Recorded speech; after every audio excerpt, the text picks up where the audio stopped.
Yeah, that's what I'm saying. It's actually We'll make mistakes about it. That's a fact. That's right. ולא לאן. הייתי בטוח שאתה שאתה Right, I'm saying לא, לא. ואז אחרי זה הבנתי טוב, זה בעצם הגיע מהפיזיקה, כאילו... אני צמחתי בפיזיקה, ואני עשיתי את המעבר מפיזיקאי לא שימושי למתמטיקאי שימושי. היום אני מתמטיקאי שימושי.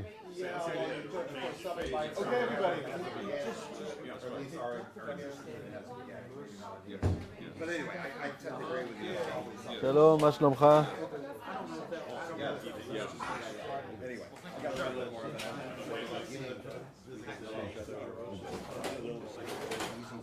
Okay, we're starting.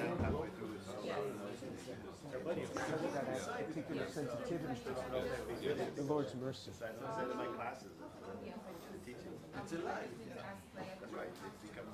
So we are very happy and honored to have another member of the Data Science Institute of Bar-Ilan join us today, Dr. Barzel, who has just explained his genealogy from becoming his transition from applied... Doesn't work very well in English. From physics to mathematics. English sounds better. Yeah. And I'll let him introduce everything else himself. Yeah. Thank you, Rolly, and thank you, everybody, and thank you, Rav Shabtai, for initiating and inviting me to speak here. What Rolly was trying to say is that I was brought up as a physicist, and I'm now in the mathematics department under applied math. Now, the thing is that in Hebrew, applied math is useful math, if you translate it literally. So I actually have credentials that I transitioned from being a useless physicist to becoming a useful mathematician. Which is more or less where things kind of meet. Yeah, that's true. And you can forget everything I'm about to say as long as you get my name right. This is mainly for the Israelis. It's Baruch Barzel with 2 B's. There's no M there for people who heard about Baruch Marzel, my impersonator. What most people see here is a car, but as a person who was brought up as a physicist, what I see here is a macroscopic system. I thought you see a sphere. A sphere, yes, a spherical car. It is a sphere, isn't it? I didn't think there was anything unique about this being a sphere. I thought that was clear. So I see here a macroscopic system, and the reason I see it is because I can take it apart into its microscopic components. By the way, I have to tell you in advance, I can take it apart into its microscopic components. Don't expect me to put it back together. That I do not know how to do. Okay, but still, this is kind of a simplistic view of a macroscopic system because I can say the same thing about this large rock, for instance. This is a boulder. It's a macroscopic system because I can break it down into small pebbles, which are the microscopic units that comprise this large boulder. But there's a difference between the car and the boulder. And that is in the relationship between the macroscopic system and its microscopic building blocks. You see, the small pebbles are just small pebbles, and the big boulder is just one big rock. So the macroscopic and the microscopic units can be easily linked to one another. But when you take a car down to its microscopic components, then none of these building blocks is a car. It's not small cars. These building blocks can't drive. These building blocks can't charge a battery or operate a radio. But somehow when you put them together, you get this cooperative phenomena which we call a car. And you press this button, something happens. And that is because the macroscopic system is essentially different. It expresses different phenomena that cannot be easily extrapolated from the microscopic building blocks from which it is composed. Now that is of course not surprising when we talk about a car, because a car is designed to do that. Engineers designed the car so that these microscopic units cooperate to form some non-trivial macroscopic behavior. But nature is actually full of systems that have this feature, where you cannot easily extrapolate between the microscopic building blocks and the macroscopic system, and that is where complexity comes into the picture. So here is a classic example of a complex system. You would all agree that the brain, human brain, is a complex system, but now we have an abstract language by which to express the brain's complexity. The brain is a macroscopic system whose microscopic building blocks are neurons. And from a macroscopic point of view, neurons are not small brains. A neuron is a very simple building block. It can either be active or inactive. I have now just butchered a whole area of science with a lot of complexity, but from the perspective of the brain's functionality, the chemical details of exactly how neurons become active or inactive is not that important. It's the fact that that's what they can do, but somehow, when you put together 86 billion neurons, this is what the average adult brain consists of. I suspect that in this group it might be a little bit higher than that. So if you put together 86 billion neurons, somehow you get a whole set of new phenomena, and there's no easy way to extrapolate between the microscopic components and the macroscopic behavior. So now your imagination is running along, and you're thinking of many other systems that have this. Living cells are just one other example, where 20,000 genes, which can be either operating or not operating, regulating or not regulating, put together give rise to a living cell, which is a whole different system than its simple building blocks from which it's composed. And maybe the ultimate system that we can think of is a human society. So the human society comprises billions of simple building blocks that come together to create a complex macroscopic behavior. Now you're all very polite, so nobody here raised his hand and said, what do you mean simple building blocks? Humans are a world of complexity, right? That's true, but from certain perspectives you can treat the individual as a simple building block. For instance, if you look at how an epidemic spreads, a global epidemic spreads through human social interaction networks, then each human is a simple building block and can be either infected or not infected by the disease, but the spread of the epidemic can show much more complex patterns. It's a macroscopic phenomena that cannot be easily traced to the behavior of the individual. The example that I love most, and it's more of a thought experiment, not anything that I will be able within this talk or within my lifetime to understand how it really works, but the thing that I like most is to think about the 10 shekels that you pay when you buy a cup of coffee. So you were just served lunch, I saw the leftovers, but sometimes you have to go and buy coffee. And in Israel, you pay approximately 10 shekels for a cup of pretty good coffee.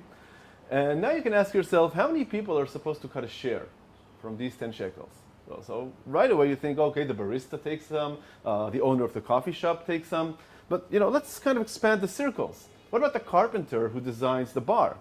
Or the manufacturer in Italy that manufactures the coffee machine? There are about 100 people working in that factory, and each of them has to cut a little dividend from the 10 shekels that you just paid the barista.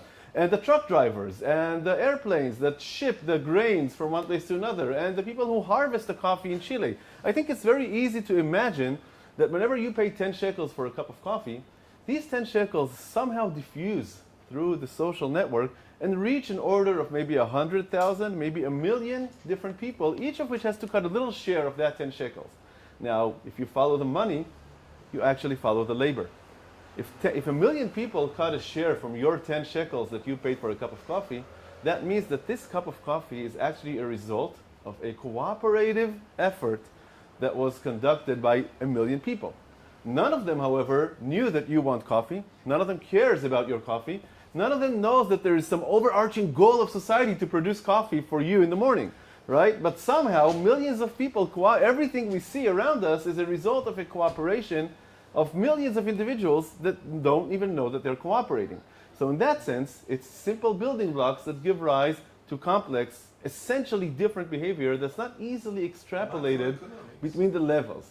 Right, so this is an example which I like to speak about. I don't know how to explain the mechanism by which millions of people can produce a cup of coffee. I really don't know how this works.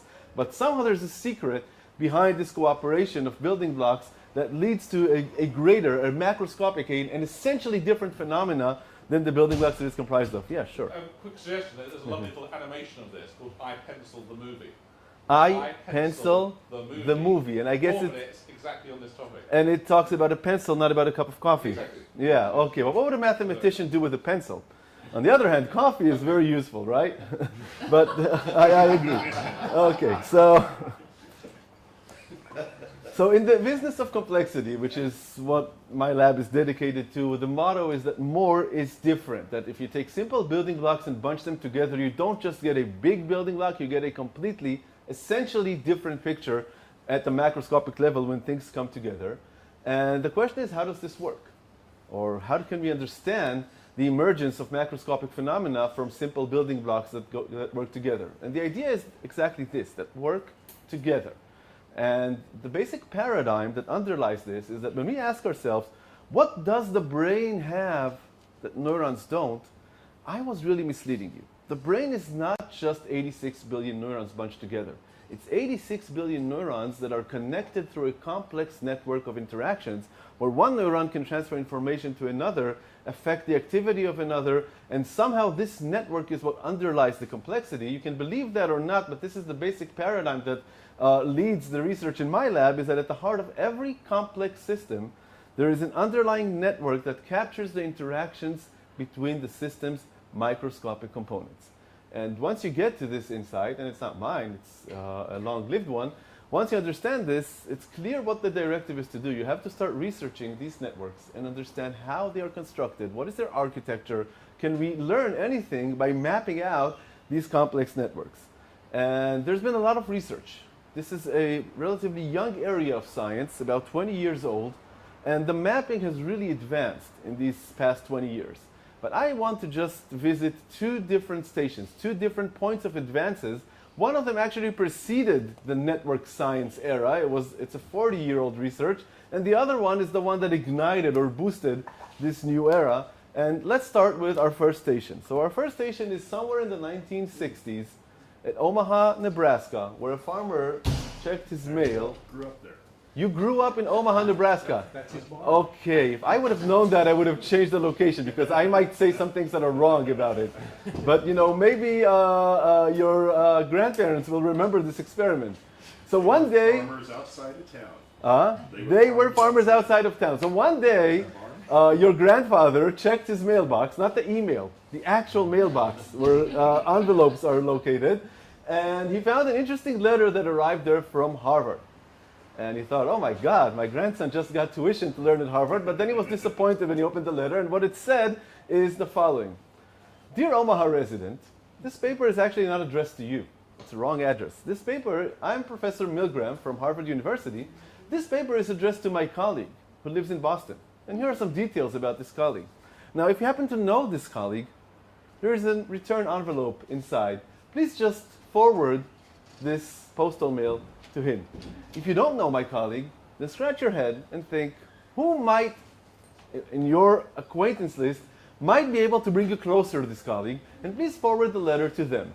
And so the letter started running around the United States in search of this colleague. 300 letters appeared in Omaha, Nebraska, and 300 additional letters appeared in Kansas. I was just saying, maybe there was someone from Kansas here, so I'll talk about Omaha. Okay, who knew?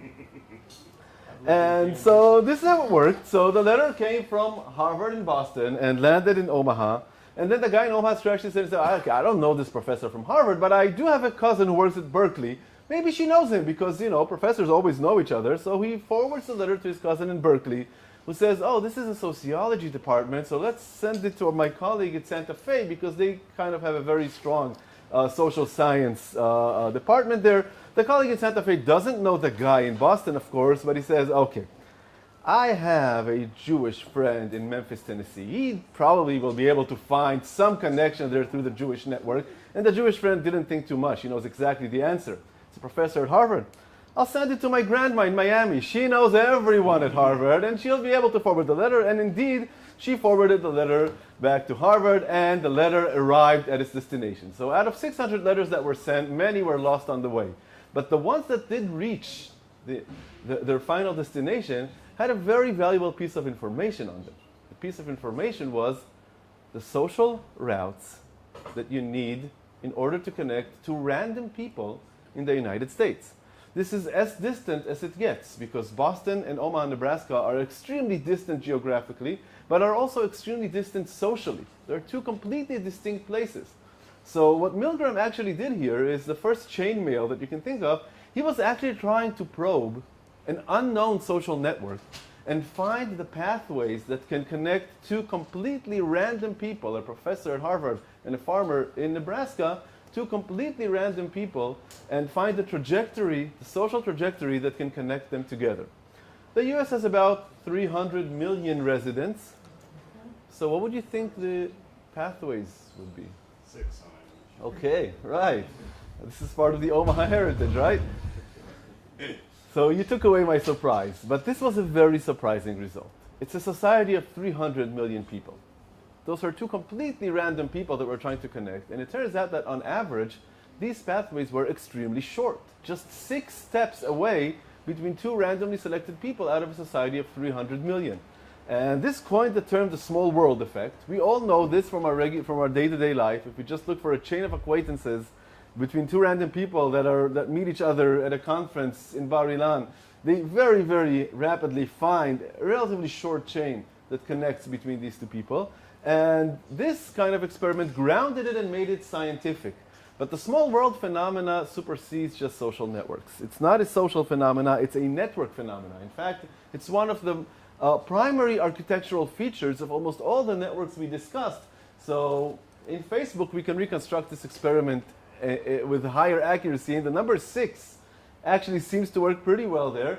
Twitter is even smaller, but for instance, our metabolic networks claim that despite the fact that we have thousands of metabolites interacting through a complex network of interactions, the average 2 random metabolites are no more than 3 chemical reactions away from one another. The internet is extremely small. That's why emails can actually reach from one place to another, because they don't need to go through thousands of routers, despite the fact that the internet is billions of routers large. Okay? And the World Wide Web is a little bit larger. Now, most people don't distinguish between the internet and the World Wide Web. So let me just help you out with the difference between them. The internet is a physical network. Its nodes are routers, and its links are cables that connect them or satellites that connect them. It's the physical infrastructure upon which our emails spread. The World Wide Web, on the other hand, is an abstract network. Okay? The Bar-Ilan website is a node on that network. It's a network with websites, and the links are hyperlinks. So if you want to go from between 2 random web pages, on average, you would have to click about 19 links. Okay? So that's probably the largest of these networks. Our neurons are very, very close to one another, and in food webs, which are relatively smaller, hundreds of nodes, the distance between the lines and the grass or any other 2 not directly interacting species is much closer than you think. So the small world phenomena actually claims that networks, as opposed to classic systems that we have in mind, are much smaller than you would think. And there is math behind that. So this was originally an empirical phenomena, which is discovered about almost every network that we analyze. But today we know exactly what the math that lies behind it. And so I don't know how some people here are very mathematically inclined. Others tend to shut their eyes when math is mentioned. But everyone likes logarithms, right? Okay, I'm not sure about that. But the math behind it is very simple. That our intuition thinks about interacting systems like lattices. Definitely, if you are a physicist, that's what you have in mind. And lattices are very well organized, in this case, a cubic lattice. And in lattices, if you want to transfer information from one node, say one atom, to another, you really have to cross the physical distance. So the whole thing has to do with the connection between distance and volume. And in organized geometric systems, the connection between distance and volume is that volume goes like distance squared, like if it's a square, or like distance cubed, if it's a 3-dimensional lattice. And anyway, there is a direct relationship between volume and distance. These networks that we're talking about are a far cry from these lattices. They're very, very messy. They're completely random. And it turns out that randomness actually creates these amazing shortcuts. It shrinks the effective distances by orders of magnitude to a state where the radius of the system, that is the pathways that you need, how distant nodes are, scales logarithmically with the system size. Now, you don't need to know anything about logarithms, just one thing. They grow extremely slowly. The log of 1,000,000 is 6, and the log of 10 million is just 7, even though 10 million is 10 times larger than 1 million. And that means that no matter how large the network is, the distances are going to be extremely small. And this also brings us to an empirical prediction, which we can test. So now that we have mapped many different networks, we can try to see if this prediction works. And what we find here is that indeed, networks of vast orders of magnitude, from 100 nodes to about 100 million nodes, align very nicely on this logarithmic curve, which goes from about 3 to the highest network up there is about 14. Okay? Now, most people are not accustomed to looking at log scale. So just to put things in perspective, what is really the meaning of this? You see, the x-axis here is not a fair representation of the networks. okay? Because it seems like the worldwide, the internet, which is up here with 100 million nodes, it's not that far away from ecological networks with about 100 or 200 nodes, okay? They all seem pretty bunched up together. That's an illusion, because let me tell you how you need to look at log scale. Every step here, you multiply something by 10. So let me put this to scale. What would happen if I would want to show this graph in real scale, just to show you the power, the intensity of this phenomena? Let's put this on real scale. So let's imagine that every step on the x-axis is 1 centimeter. So right around here, about 200 is 200 centimeters. 200 centimeters, from people who come from the States, is about the height of an average human being. So these networks are about the size of a human being in our scale. Well, where would we put, for instance, networks that are around here? They're not so far away on the graph, but 1,000,000 centimeters is approximately the distance from here to Jerusalem. You've had the excursion, or tomorrow? Yeah. Okay, so you've had the excursion to Jerusalem. So if I would have to put this on real scale, this point here would not be on the screen. It would not even be in this building. It would be all the way down in Jerusalem. And the other edge of the graph, any guesses? Would be on the moon. Okay? So the x-axis goes all the way from my size, approximately 200 centimeters, not kilograms or pounds, okay? From my size, approximately 200 centimeters, all the way to the moon. That's the x-axis. And the y-axis, which measures the distances between nodes in the system, pretty much goes from around 3 to around 12. So that means that in these systems, the small world phenomena is an intrinsic mathematical phenomena. No matter how large your network is, 86 billion neurons, it's a tremendous network, the distances are extremely short. So this was one surprising phenomena, which we now have a very good understanding of, and I want to skip over to the next phenomena. And we're now in 1999. And there's a reason why in 1999 there was a reignition of interest in network science. The main reason, anybody can guess what happened in 1999? Close. The internet, of course. Okay, it happened earlier, I know, but in 1999 the internet became large enough and data became to accumulate. And there we had an empirical network that was growing in front of our eyes, and we can start measuring it. So in 1999, two scientists, one of them named Laszlo Barabashi and his student, Jeong, decided to research the internet. And they were not looking for the distances. It was already known back then that the distances should be extremely short. They asked a different question. They asked about a degree. What's the degree of a node? It's the number of its nearest neighbors. So if this is Facebook, a social network, the orange node has a degree of 5, means it has 5 friends. Okay, what you would expect to find is that most nodes have some typical number of neighbors, and then there are some nodes that are a little bit more friendly, that have more connections. Other nodes will have a little bit less connections. The analogy that I like to use is looking at height distribution. Most people are approximately the same height, right? Around 1.80 m, 6 feet, men, just below 6 feet, that would be the average, okay? And then there is some level of variability, like right up here you would see NBA players, up here you would see the tallest man in the world, and there's no one that's taller than, say, 2.5 or 3 meters. That's just impossible, right? So we have an average and some level of variability. And that's what the height distribution looks like. So in 1999, when they started mapping the internet, which is an experiment because the internet grows like a natural phenomenon. Nobody knows the actual map of the internet until today. We can actually map protein networks with more accuracy than we can map the internet. It's interesting. Okay? So they were looking at the internet and they were asking, the internet was small enough back then to ask these kind of questions, how many neighbors does a typical node have? And they were expecting to find a curve that looks approximately like that, but what they found is a completely different distribution. Now, in this distribution, where is the average? It's very clear in the curve on the left that the average is right where the peak is, but there's no peak here. There's no average in this distribution because the average doesn't represent anything that can characterize the typical scales of the system. You can calculate the average, but it's just another point along the distribution. It has no unique characteristic of the system. In fact, what this distribution really describes is the following extremely unequal distribution of links in the system. That the vast majority... Are these hyperlinks like from one web page to another? Or what? Yeah, these are hyperlinks from one web page to another. Yeah, I said internet, I actually meant the World Wide Web, of course. Yes. What they actually found is that the vast majority of nodes have a very small amount of, have a tiny degree. And then there are nodes that are 10 times more connected than average, 100 times more connected than average, 1,000 times more connected than average. Rare occurrences, but yet very existent and observable. Now, encountering a node, a protein, a web page, a router, or a neuron that is 1,000 times more connected than the average, in our analogy, would be like encountering a person that's about 1.5 miles tall. That's the meaning of what they discovered, and this is how surprising that was.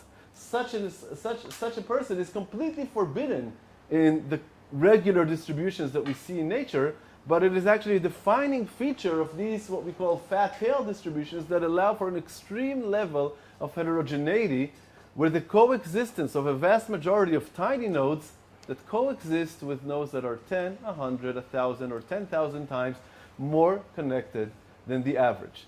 These networks are called ScaleFree Networks. Maybe some of you have heard the term. And the term ScaleFree Networks actually depicts exactly, and it has some deep mathematical and physical meaning to it, but to give you some intuition, here's the way I like to view ScaleFree Networks. You see, I have here a distribution of people. We're not all the same. Some of us are bigger, taller, some of us are smaller, but we're all sitting on approximately the same chairs, right? Now, the reason that there can be a factory that manufactures standardized chairs for people is because people have a typical scale. There's some level of variability, but that variability is very well confined around some average. And you can manufacture chairs to the average person, and most people will be able to still sit on them. But where would this 2-mile-tall lady sit in this room? So when a network is scale-free, it does not have a typical scale.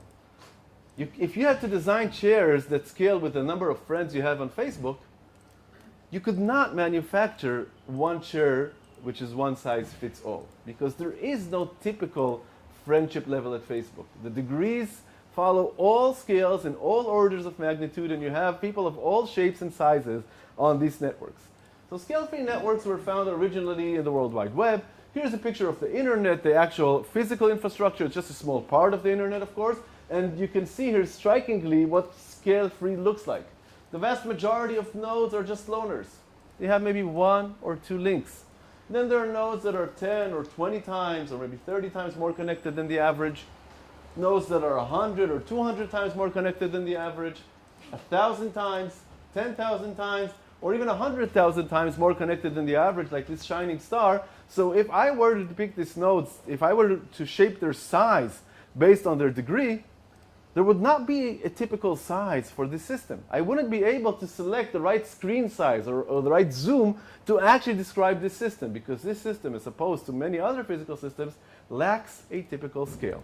Is another way of putting it that it's a fractal system? It's very closely related to fractality.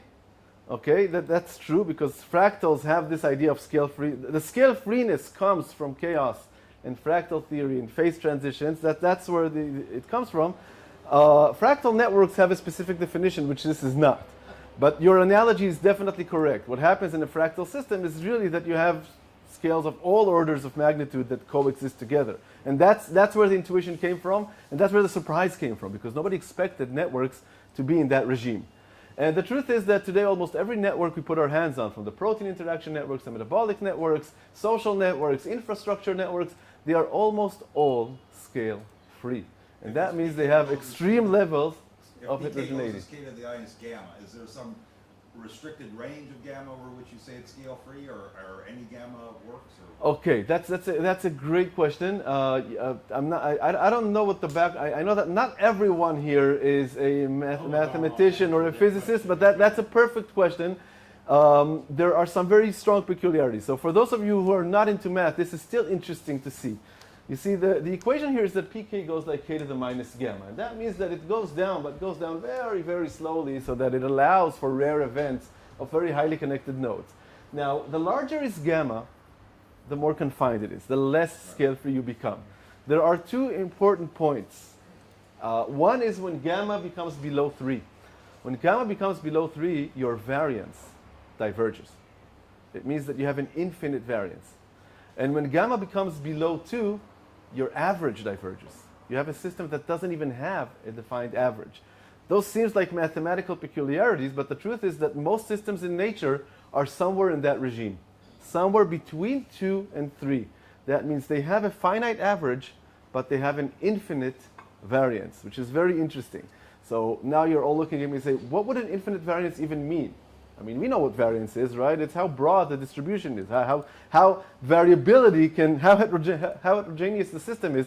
What would an infinite variance mean? Well, here's what it means, okay? And I promise the last technical mathematical story here, but here's what it actually means. Imagine that you are a professor and you give an exam to your students. And then you want to check the average. Let's talk about diverging average. It would be easier. And you want to check the average score of the students. So what do? You can take your entire classroom of 50 people and average out their grades, and you would get their average. That's good. What happens if you take just 10 people out of this, a smaller sample? Their average should also be approximately the same, right? And if your class was larger, 500 or 5,000 people, that shouldn't affect the average, right? The average is an intrinsic property of the system. It doesn't matter how many people you sample, right? The average person is 6 feet tall. That's true if you take the average over 100 people, over 1,000 people, or over 10,000 people. If you add more people to the sample, that should not change the average. When averages diverge, a very peculiar thing happens. If you average over 10 people, you get one average. If you average over 100 people, you get a larger average. If you average over 1,000 people, you get an even larger average. And the reason that this happens is because the rare events are playing a significant role in pulling the average higher. So when you average over 10 people, these rare events are avoided. But when you average over 100 people, all of a sudden this very big hub, which is very well connected, entered your sample. Your average grows. So as the system grows, its average or its variance also grows. So those are very, very non-intuitive and peculiar phenomena. But in networks, they're not the exception. They're the rule. They're what we actually see all the time. So where do we take all this? And this is where I want to conclude and maybe open a little bit time for discussion. So I talked to you about two stations, one in the 1960s and one in 1999. Since then, we've been mapping networks extensively. We're now mapping brain networks. We've been mapping ecological networks, biological networks, social networks are all around us. And we now have a lot of data on the structure of networks. But let's go back to what we really want to understand. What we said is that these networks underlie the complex behavior of the system, and that the complex behavior of the system is because the nodes can transfer information to one another. So what is really our goal? Our goal is to actually make the networks come to life and translate their static map into their actual dynamic behavior. Using our analogy from before, we want to understand the macroscopic system. So we need to give the engineers, which is the scientist here, some information about the rules of engagement of the components in the system. The networks are the wiring diagram. But what about the actual components? The physics is behind the actual components. Because when I draw an edge between two nodes, the question is, what is the mechanistic interaction has to do with the question, are these nodes a battery and your radio, or are these nodes the clutch and your gear? And that makes a difference. So what we do in my lab is that we add another layer of description. One thing is your network. That's a static map. That's like the static road network. The other question is, how will traffic behave? That's where dynamics comes into the picture. And when you draw an edge, you need to add this additional layer of description. And when I say that A is connected to B, does that mean that A infects B with a disease, like in a social network? Does that mean that A binds chemically to B, like in a protein interaction network within our cells? Or does that mean that A eats B and then gives birth to another cub, like in an ecological food web?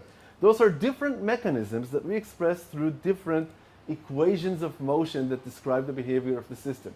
These equations include the structure, the ScaleFree and the small world network, but also on top of that add a layer of description of the actual dynamics, the mechanism of interaction that goes on. We're actually taking a microscope and looking into the network and looking what the particles, what the nodes actually do to one another. And then we ask exactly that. How do we bring the network to life? So what can we actually observe about these systems? What do these systems do? So here are three examples. The top example is an example of a disease, an epidemic spread in Italy through social networks. Here we see an example of neurons signaling to one another through electrical signals. And the bottom one is a very interesting picture. You see the United States here. It's a satellite picture from 2003, and it's kind of missing a large chunk of the northeast coast. Anybody knows what that is? That's the second largest blackout in history. And interesting, Oh, is that the Quebec? you were there? No, we just went through two huge ones right now in Boston, so. Oh, yeah, you had some storms there. Yes. I know. So in Israel, when it snows like once in 100 years and the lights flicker a little bit, people want to take down the government. But in Boston, people know that this is actually part of the routine, right? So this is the second largest blackout in history in 2003. Tens of millions of people were out of power for a week and a half. There were fatalities. This is a very big problem here. And interestingly, it all started from somewhere around here in Canada, where a local failure trickled through the network to blow out the entire Northeast. These people in Canada still had light, by the way. So here's the irony of this all. And these seem like very, very different systems. But there is one thing that binds them together. The fact that in all of these systems, what we have is a local perturbation. It can be an outbreak of a disease, a spike in neuronal signals, or a local failure. A local perturbation creates waves that propagate through the network. So basically, what's really interesting is how network structure translates into information propagation. Because when you sit in the dark in New York, what you actually received is information of a failure in southern Canada. When you get the flu, you receive information that there was an outbreak somewhere, and that propagated like a wave over to you. So here's a classic example of information propagation, which tells us not only who is connected to whom, that's a static map, but who's affected by whom, how information really spreads in the system. In this case, this guy just got a very nice haircut. That's a local perturbation, and then it propagated through the network. And that's what we would like to be able to predict. Turns out that the challenge is pretty grave, because here is, we go back to epidemic spreading, like I showed you in Italy, but here, global epidemic spreading. And just to show you how challenging it is to predict this, here's what the Black Plague spread looks like. If I were a weather forecaster of the Black Plague, I would have a very easy job. You see, it starts here in southern Italy, in Sicily, and propagates like a shock wave northwards, pretty much at the pace of 30 kilometers per day, 40 kilometers per day, the pace of a horseman riding his horse. Okay, because those were the people that propagated the disease. It's very, very predictable. Modern epidemics spread like that. And if I would show this in a circular notion, this is what the Black Plague spread looks like. This is what a modern epidemic spread looks like. Because in the modern era, the way humans travel is no longer by horse. We travel by planes. And in the airline network, it's very peculiar. New York and London are actually much closer than London and Glasgow, because the flux of people flying on that route is actually larger. So the network map translates into information spread, in this case viruses, in a very non-trivial way. And this is what we try to decipher in our lab. And we ask simple questions that everyone can understand their motivation, even if their solution is a little bit complicated, which is, how do we translate structure into dynamics? We said that the networks have hubs, very highly connected nodes. So you would think that the hubs are the ones that influence the network the most. They're the most effective spreaders in the system. But we're making a gigantic leap here between structure, they're hubs, they're well connected, and dynamics. They have a lot of influence on the system.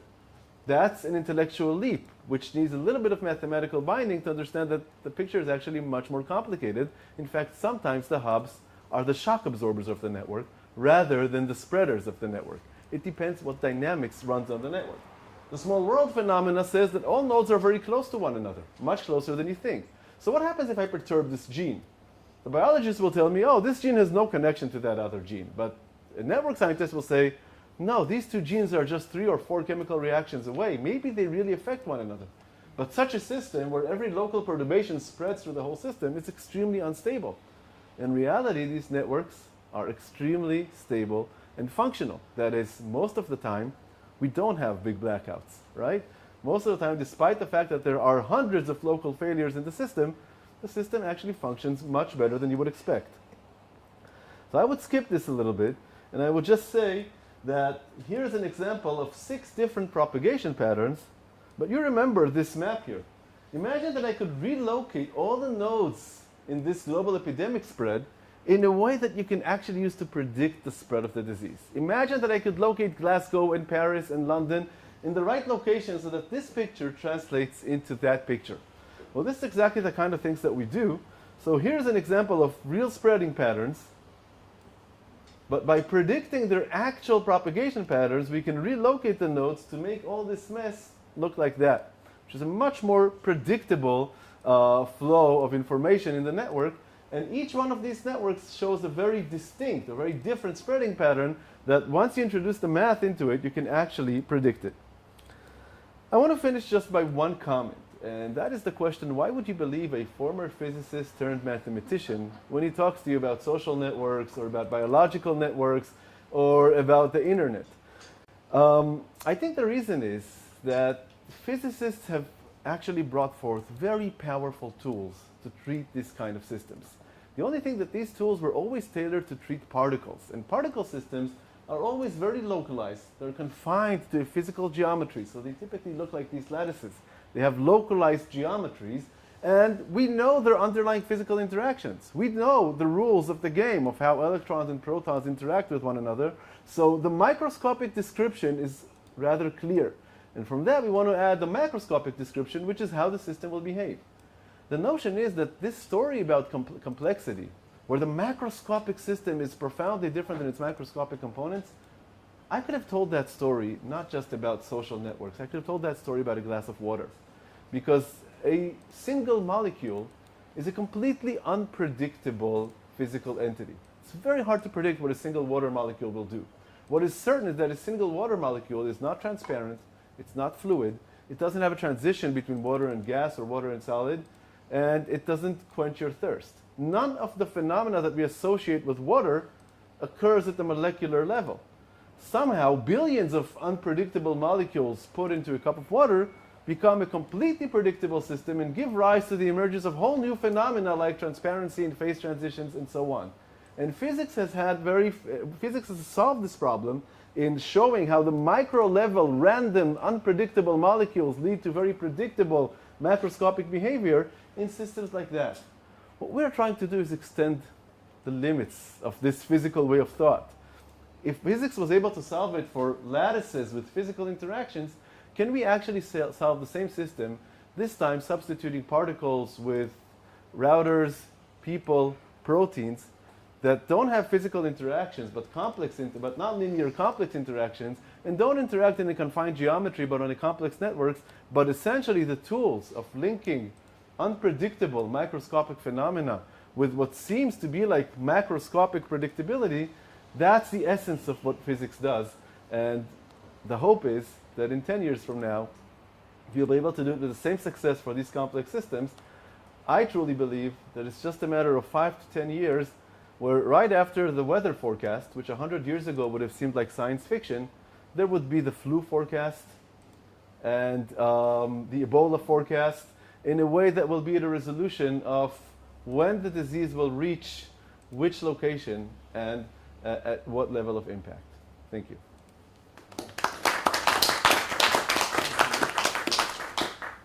Technical question.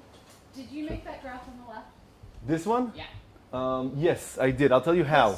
Yes. I'll tell you how. I Googled beautiful network picture. Use And no, then I had to scroll down through a lot of images. It wasn't that easy. But eventually I found this one, cut it out, made a little bit of visual shadows, and put it there.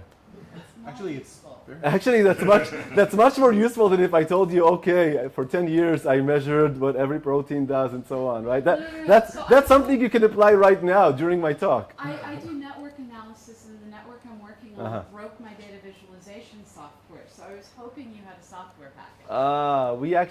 We do. I'm not sure it's something that you will not be aware of, but Just Giply or something? Gephi, Cytoscape. that's exactly what No, I if you have large networks, you need something more powerful than that. Yeah. That's Yeah. Visualization is, I mean, we do it, but it's not our thing. Yeah. Okay. So sorry to disappoint you with a It's technical all right, question. It's all right. You gave me hope, and then you took it away. Other questions? Yeah, it's actually. Technical? Essential? We'll see. We'll see. We both. I was wondering, you were talking about the idea of like Variance and having a flu forecast and epidemic forecast and things like that. How do you deal with the fact that with a weather forecasting the weather doesn't change what the weather will be in the future necessarily, but in this case, forecasting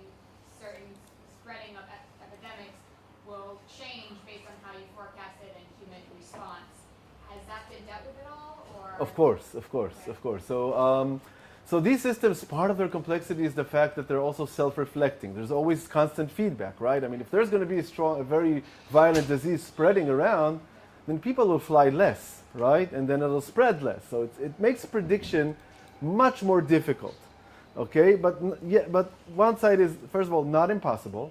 Second of all, if you ask me what the real vision is, and this is kind of projects that we're really working on, is, I mean, you know, for a violent disease, this is probably, I mentioned this as my last example because this is probably the one thing that really threatens modern humanity, okay? Ebola was kind of was tuned down, still 10,000s of people,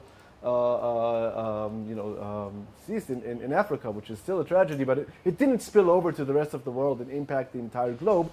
But such a disease, such a violent epidemic is really probably the last real threat that humanity will probably have to face sometime in the future. Now, one solution is, as we said, okay, fly less, or just shut down all the air traffic or whatever, which is a solution. It will definitely confine the problem. But then, what will be the economic consequences of this solution? I mean, shutting down air traffic for several months. I don't know if more people will die from the economic crisis and the wars than from the disease. So the whole idea is really to take a worst-case scenario and try to see if we can A, forecast it, B, influence its behavior without intervening too much on the natural human behavior. Because, for instance, in diseases, you're right, a violent disease will cause people to stay at home, which is the right thing to do. But that has grave consequences on its own. And the idea is, can we forecast and then find ways to influence the disease with minimal intervention on the flow, the typical flow of human society, so the millions of people who are now working to bring you coffee after my talk will still be able to deliver you that coffee on time. You might also be able to predict how much you need to decrease the flow in order to not let it turn into an international epidemic. Or you might be able to find out if we decrease the flow of people by 25%, then there is a 80% chance that it's less likely that it will spread to another country, to another place. Perfect, perfect. We're aiming for this kind of, I mean, you should come work at my lab because that's exactly the kind of questions that we're asking. What's the minimal intervention? But we're actually aiming a little higher than that. If I can predict the spatiotemporal flow, that is when the disease will reach at different places, maybe I can have a dynamic intervention. That is not shut down 25%, but shut down this route from August till March and that route from February till September. This is kind of ambitious. I'm not saying we know how to do that, but working on a dynamic intervention starts with, first of all, being able to give a dynamic prediction. That's where we are now. And then deriving ways for actually intervening and influencing that flow. It's true for epidemic spreading and true just as well for infrastructure failures, which are also detrimental in our modern world. And again, if you can have like algorithms that will shut down power stations strategically when they detect a cascading failure that's flowing through the network, that could be a game changer. We don't have that technology yet, but this kind of research might be the basis for that. Give you a chance. I wondered how to parameterize the networks. So number of nodes, so number of connectors per node, number of nodes. What are the other interesting parameterizations of it? Oh, there are plenty. So I've shown you two defining features, which is the length of the paths, extremely short, and the degree distribution, extremely fat-tailed. Okay, those are defining characteristics that are all across the board, and they actually speak to the macro level structure of the network. It's a defining feature of a network, and that's why so many different systems feature these same phenomena, because it's very insensitive to microscopic distinctions. Then you have what we call the mesoscopic phenomena, things that are in the middle. Very typical things are, for instance, the tendency of these networks to form communities, certainly in social networks, but also in protein interaction networks, also in the World Wide Web, all around the place. Even lower scale, more microscopic, the tendency of these networks to close loops, like triangles, right? I know you, and I know Rabbi Shabtai, so there's a higher chance of you to, it's actually the other way around, right? We both know Rabbi Shabtai, so now we've already met each other too. So we just closed the triangle. In a completely random network, the chances of that are practically zero. In real networks, the chances of that are still small, but much higher than what you expect in that. So there are plenty of micro, meso, and macroscopic properties. I only mentioned the two that I find as the most crucial. Just a short question. The distance gets smaller the more connections you have.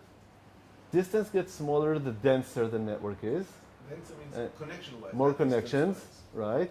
It gets smaller, it gets larger the larger your network is. That's pretty intuitive, but the counterintuitive thing is that you can make the network 100 times larger and the distance will only become slightly larger. That's the And if you add logarithmic thing. connections, it becomes smaller.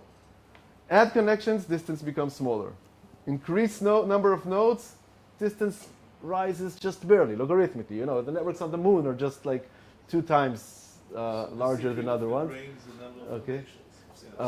Brain in itself is an interesting thing, but another thing that really diminishes distance is the heterogeneity, the existence of these hubs. Okay, the existence of hubs makes the distance even smaller, and so ScaleFree networks tend to be smaller. Brain on its own has another challenge. I'll say this very briefly. I see there are more questions. Brain on its own has another challenge, and that is the fact that the network, while it's a kind of random network, it is confined to a 3-dimensional space. And you can't just have neurons connecting you cannot just have axons connecting wherever you want, because axons cost energy, cost proteins, and take up space, and our skull is very packed. So networks kind of have other features, brain networks have other features that have to do with the fact that they are confined to a limited physical space, which creates a whole lot of interesting phenomena that you will not see on abstract networks like the World Wide Web, where links don't take up space and don't cost proteins or energy or money or anything like that. Yeah. If the web is so resilient because of the number of nodes and interconnections, so something goes down, it just maps around it. What happened in that blackout? What Right. was it that was Okay. so unique about that something in Canada should... Perfect question. So the real unique things about these networks is not the fact that they are this major blackouts, major cascades, or global epidemics. It's the fact that 99% of the time, despite the fact that the networks are connected by such short paths, almost all epidemics remain contained locally. Almost all failures in infrastructure don't lead to a macroscopic level failure, so that these cascades are extremely rare. In fact, scale-freeness, the cascades are also scale-free. The majority are very small, but there is no typical scale. You can have cascades 10 times, 100 times, or millions of times larger than the average, like that one in New York, and the cascade size distribution itself is also scale-free. So now you can ask the pessimistic question: why are there such large cascades? And you ask the question, which I think is actually more accurate, the optimistic question: how come these large cascades are so rare? And there are many explanations for that. One of them has to do with the scale-freeness and the fact that what binds the network together are those rare, well-connected nodes. Now, if you target these nodes, you can break down the network with very few perturbations. But if you just randomly target, when failures occur at random, they're not targeted attacks. If you just let failures occur, then they almost always miss those crucial hubs. So the network remains functional and connected, even if you remove sometimes 10, 20%. You know, yeast cells, if you don't remove strategically, still function with 80% of their genes removed. But if you remove several strategic genes, those hubs, the ones that are well connected, you can remove 2 or 3 genes and kill the cell. So it's all a matter of randomness versus targeted. By the way, these revelations, mathematically and empirically, were actually discovered here in Bar-Ilan. The Shlomo Havlin and Reuven Cohen from the math department, they're the leaders of this field. So I'm just quoting their wisdom here. So one of the things that you didn't bring up earlier that's key to this and many of the other things you were talking about is it's been uncovered there are certain hubs. So when Milgram did his Harvard Letters experiment, a number of the letters all went through 2 different individuals, because it was these 2 individuals that had the massive network. And we all know the people in our lives who may not be the most outgoing, but they know everyone. And they're It's that grandmother from Miami. I that mentioned her. Yes. And the power grid issue was complex. I can explain it to you out of this circumstance.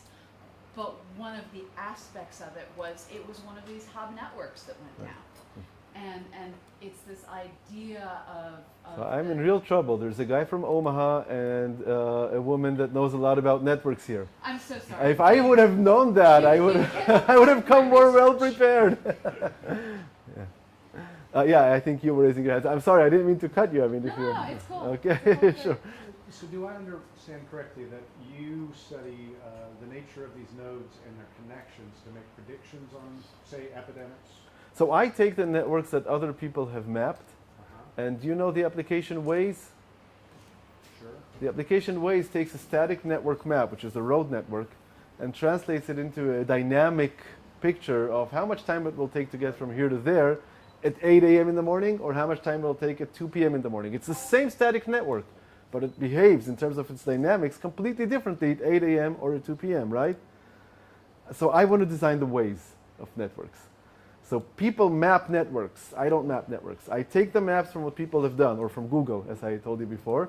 People map these networks. I want to translate these static maps into dynamic predictions.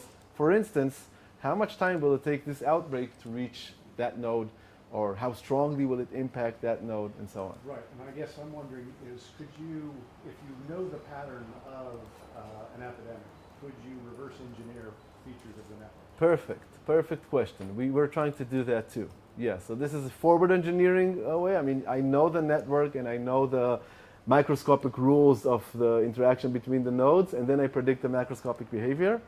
The other way around, like in biology, we can make macroscopic observations. Can we now reverse engineer the rules?